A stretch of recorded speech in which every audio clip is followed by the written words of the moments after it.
Заменик министерот за образование и наука Спиро Ристовски денеска беше во посета на Државното средно училиште за рехабилитација и образование Свети Наум Охридски, каде започна со работа кариерниот центар за млади.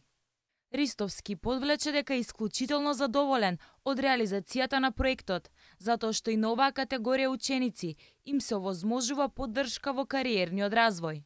Со таквата директна поддршка се обезбедува вистинската инклузија на овие ученици, нивното вклучување во секојдневниот живот, за што се и потврда изминатите неколку години, при што од прилика 50 на ученици од ова училиште веќе функционираат, работат и се целосно во ангажман во приватни фирми во Република Македонија, со што се прикажува и потврдува правилноста на спроведувањето на овој проект, и ние заедно со нашиот партнер USAID ќе продолжиме со имплементација на овој проект и отварањето на овие кариерни центри за сите ученици во Република Македонија, независно дали се дел од редовниот образовен систем, од редовните училишта.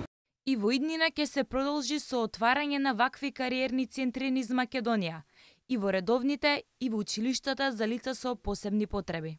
Persons with disabilities in societies tend to be some of the most vulnerable. Лицата со попреченост во општеството имаат тенденција да бидат едни од најранливите групи. In the area of assistance to persons with disabilities, USAID has had excellent cooperation with the government of Macedonia.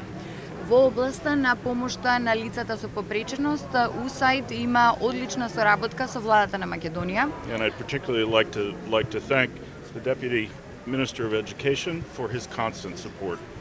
И особено сакам да му се заблагодарам на заменикот министер за образование за неговата постојана поддршка.